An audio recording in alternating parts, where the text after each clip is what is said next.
Bonjour à tous. Alors, cette vidéo est inspirée par le fait que je remarque déjà dans ma propre vie et je pense, et dans la vie de beaucoup de personnes que j'accompagne. On a une transition en cours, comme si revenir en quelque part à la vie avant le confinement, c'est pas trop possible. Et d'ailleurs, il me semble une très belle nouvelle que je comprends que ça puisse être extrêmement déstabilisant pour beaucoup de nous, à partir de moi. Et en même temps, ça donne l'élan d'une redéfinition concrète, ancrée dans la matière. Pour quelqu'un, ça veut dire on n'arrive plus à vivre les mêmes dynamiques relationnelles d'avant. Pour quelqu'un, ça veut dire je n'arrive plus à faire un travail qui ne correspond pas à l'élan de mon cœur. Pour quelqu'un, ça veut dire je n'arrive plus à me couper d'une partie de moi que j'ai prétendu elle n'était pas là. Soit c'est là une partie d'ombre, soit c'est là un appel de l'âme, un désir, un souhait, etc. Une intention, une vision. Voilà, et revenons à la vie après cette temps de intériorisation globale. En effet, les effets de cette temps de reconnexion à nous se font voir. Par exemple, j'essaie d'être très très sensible maintenant au bruit des voitures, aux odeurs, qui est des bus, des motos, des voitures relâchent dans l'air, à le rythme frénétique des choses. Voilà, par exemple.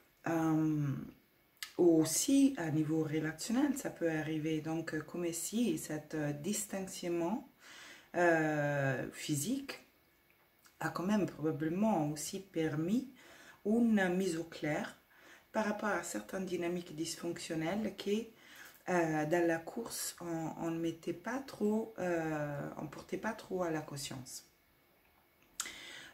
Surtout, j'entends beaucoup de ça par rapport au travail. Donc, comme si des choix qu'on a fait dans un moment probablement de conscience différente, c'est-à-dire que je crois que quand même cette écoute de soi un peu imposée et saisie par beaucoup de personnes à produit, c'était justement une sorte de montée de conscience de nous-mêmes, conscience de nos valeurs, conscience de la cohérence ou incohérence d'une série de choix, conscience des différentes parties que nous composent, conscience aussi de l'intégrité ou pas de certains choix qu'on a fait, si c'est vraiment du sens de continuer à les renouveler.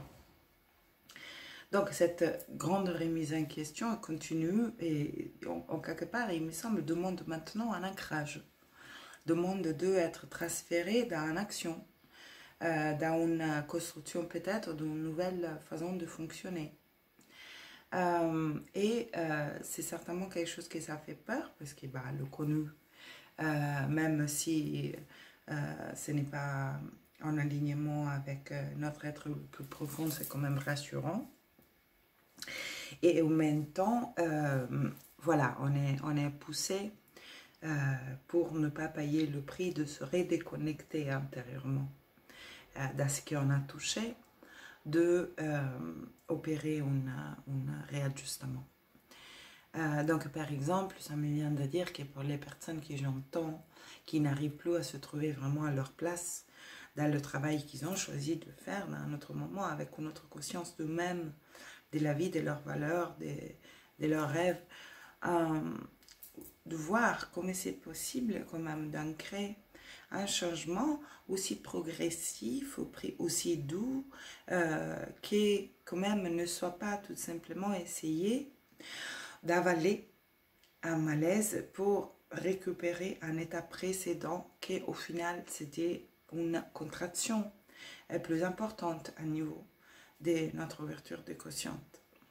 Ça veut dire probablement, voilà, après, je parle d'un changement, on est tous dans ça, qui se fait par étapes, pour micro-mouvements, pendant qu'on nourrit une confiance quand même majeure dans la vie, qui puisse nous insuffler du soutien, de l'aide dans ce changement individuel et global.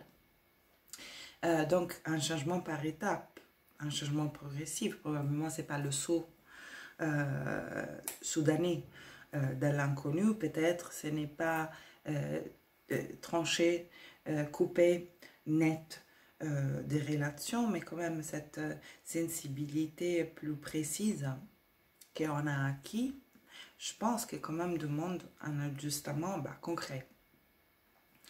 Et donc, par exemple, pour les personnes qui se trouvent à faire un travail qui maintenant vraiment ne résonne pas avec leurs valeurs, avec leur élan, avec leur nature plus profonde qui est en train d'émerger, peut-être prendre un moment de pause, se permettre de ne pas savoir avant d'activer un micro-changement, quelle ça sera la suite, se permettre le courage d'être un peu dans une phase de non connu, de pas connu, inconnu.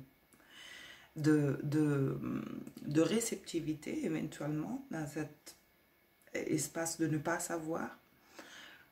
Donc clarté que ça peut arriver que dans le s'il y a assez d'espace pour la recevoir. Quand on est tout plein d'actions, de mécanismes automatiques qui se répètent, de choses à faire, des pensées sollicitées par les engagements avec la vie à l'extérieur, il ne reste pas vraiment beaucoup d'espace parce que cette intuition, inspiration, clarté puisse être reçue.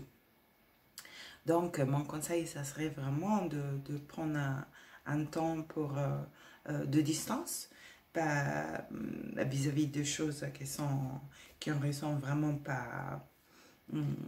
pas alignées avec cette graine de nouvelle conscience quand même qui est née pendant le confinement. Et laisser donc une guidance, une clarté nous indiquer après un chemin. À niveau relationnel, peut-être pouvoir exposer en forme de mots clairs les prises de conscience qu'on a conquis dans cet temps et donc pouvoir donner la chance à des vieilles dynamiques de se repositionner autrement, nous faisons qu'elles soient plus alignées avec une authenticité à l'intérieur. Et si ça, ce n'est pas possible, être prêt peut-être à traverser ces moments de vide pour faire de la place pour le nouveau. Et dans cette traversée, dans l'inconnu en quelque part, nourrir fortement avec chaque cellule la foi dans une clarté à venir, dans une guidance de la vie, alors du soi supérieur, de votre âme, du créateur, comme vous voulez le nommer, d'une guidance, d'un accompagnement en quelque part vers une clarté d'abord et une construction d'une dynamique de vie qui nous ressemble un peu plus, qui ressemble un peu plus à notre cœur. Donc, pas faire, ce n'est pas tel en réalité. Être assise et nourrir la foi, c'est un faire. C'est un faire qui n'est pas un faire d'action, mais ce n'est pas une passivité résignée ou fataliste. Nourrir la vision de certains rêves ou des détails plus précis des rêves qu'on a touchés pendant cette temps d'intériorisation qui a été le confinement, nourrir la vision avec notre imagination, la laisser vibrer comme une réalité présente à l'intérieur de nous pendant que nous sommes assises dans notre pratique méditative. Ça aussi, ce n'est pas une passivité fataliste, c'est de prendre en main sa destinée et nourrir notre chemin, même si dans ce moment même, on n'est pas en train de faire, on est en train de nourrir le niveau de l'être. Donc, je crois qu'il y a encore de ça. Pour quelqu'un, il y a besoin d'une clarté par rapport à ce qui suivra, à ce qu'on quitte. Quitter un travail, par exemple, une carrière, c'est aussi quitter souvent une identité qui s'est attachée à ça, donc une sorte de sens du moi.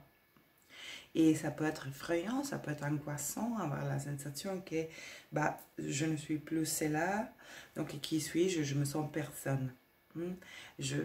Cette identité attachée à ce que je faisais, maintenant, elle n'est plus valable, donc je me sens me dissoudre dans l'inconnu, je ne me sens pas exister. Alors ça peut amener à une sorte de compulsivité de l'action, à chercher très vite une autre identité, et peu importe si c'est celle-là de l'énergéticien, le guérisseur, l'accompagnateur spirituel. L'idée est de ne plus coller l'être au faire. Donc ne plus coller qui suis-je à ce que je fais.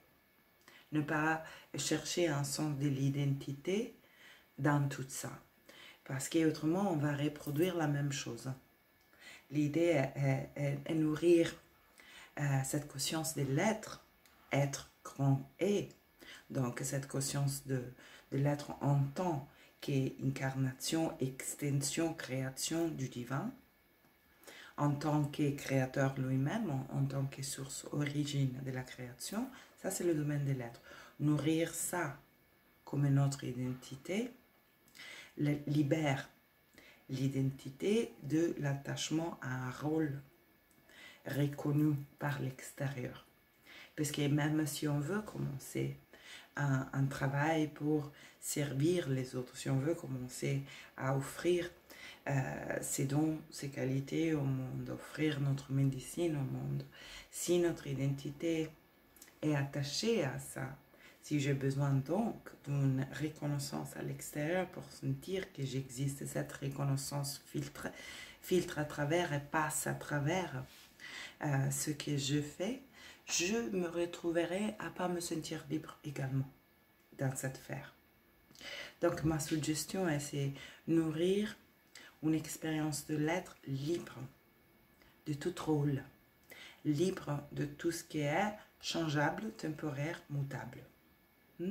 Toucher plutôt à une expérience, aller chercher au cas où, une expérience d'une dimension de l'être, donc de soi en tant qu'existence, inconditionnée par le faire, et la valeur de cette existence inconditionnée par le faire, par le rôle, par notre identité.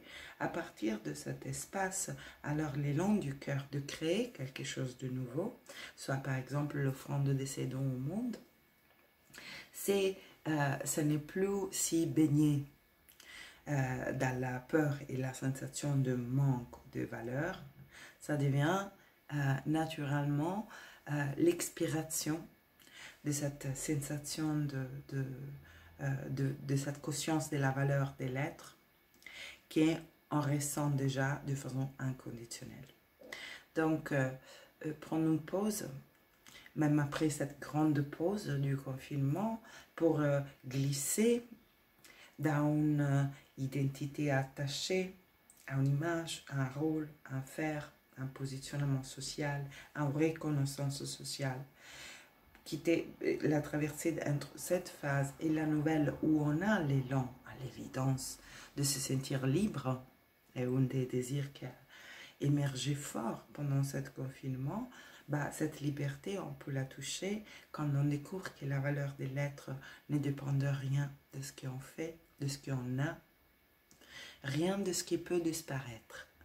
Et même un travail comme l'accompagnateur spirituel, il peut exister un jour et pas plus un jour d'après. Et si on attache le valeur et le sens de l'existence que nous sommes, à quoi qu'il soit de changeable et mutable, nous nous retrouverons à ne pas nous sentir libres là-dedans non plus. Donc voilà, mon conseil c'est là, nourrir l'être dans ce moment, chercher où se situe cette conscience de la valeur de l'existence que je suis. Où je la pose, cette conscience? Comment peux-je ressentir la valeur de mon existence, la valeur de mon être? Et donc, à mon avis, pour mon langage, ça pointe tout droit à la quête spirituelle, à que ça devienne une expérience incarnée quotidienne. Donc, pas plus de concepts spirituels, mais peut-être une pratique de méditation quotidienne. Pour glisser, d'avoir beaucoup compris, avoir beaucoup de concepts spirituels, à ressentir ça. Et à partir de là, se permettre d'être dans un temps inconnu où on demande une inspiration, une clarté, et on fait de l'espace pour la recevoir. Et partir après vers pour une action dynamique qui est vraiment nouvelle. Voilà. Merci beaucoup pour votre attention. Une belle journée à vous et belle continuation.